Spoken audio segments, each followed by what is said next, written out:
দিন কেন 9 বছর কাটতে পারি। আমার মাকে জিজ্ঞাসা করো, মা কি বলে খালি। আমরা ভয়তে পালাই না, আমরা এডিসিপি ডাকলে আমরা যাই, ঠিক আছে। আমরা পুলিশ ডাকলে যেতে সাহস করে যে আমরা পালাই না, নোটিশ লড়াই করি।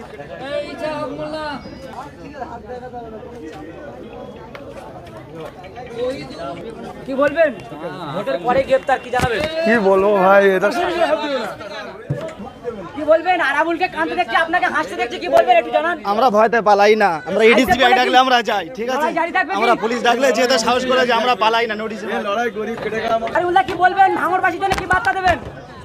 এটাই বলবো যে ভাঙড়বাসী সবাই, ভোট শেষ, গণনা কি হয়েছে দেখার দরকার নেই। সবাই আমরা শান্তিপ্রিয় মানুষ, সুখে শান্তিতে থাকবো আশা করছি। একে অপরের হাত ধরে মিলেমিশে ভাঙড়কে আগিয়ে নিয়ে যাবো, এটাই আমাদের। ভাঙড়ের মানুষকে আতঙ্কে রাখছে ওই শাসক দল, কি বলবেন? ঘরবাড়ি ভাঙচুর করছে, তাদেরকে কি আশ্বাস দেবেন কি? এটা ছাড়া তো আর উপায় নেই।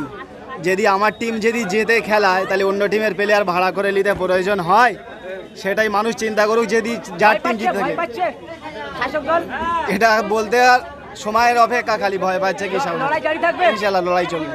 কি বলবেন? ভাঙড়ের মানুষের জন্য কি বার্তা দেবেন?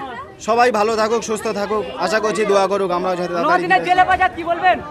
ওসব চিন্তা করি 9 দিন কেন, 9 বছর কাটতে পারি। আমার মাকে জিজ্ঞাসা করো, মা কি বলে খালি। কি বলবেন? আপনার ছেলে হাসছে, ভয় লাগছে না? না না, কোনো না, কি যে হকের জন্য ভয় কিসের? কোনো ভয় নেই, লড়াই জারি থাকবে ইনশাআল্লাহ। এই ছেলে এত হাসি, আরাবুল আপনারই পাশের এলাকার আরাবুল সাহেব, তিনি যে যা করে করুক, আমি আমার ছেলের আমি হকের জন্য ছেড়ে দিয়েছি। আইসা কথা দেবেন ফের জেল থেকে ইনশাআল্লাহ বাইরে? হকের পরে ছেড়ে দিয়েছি আমার ছেলে।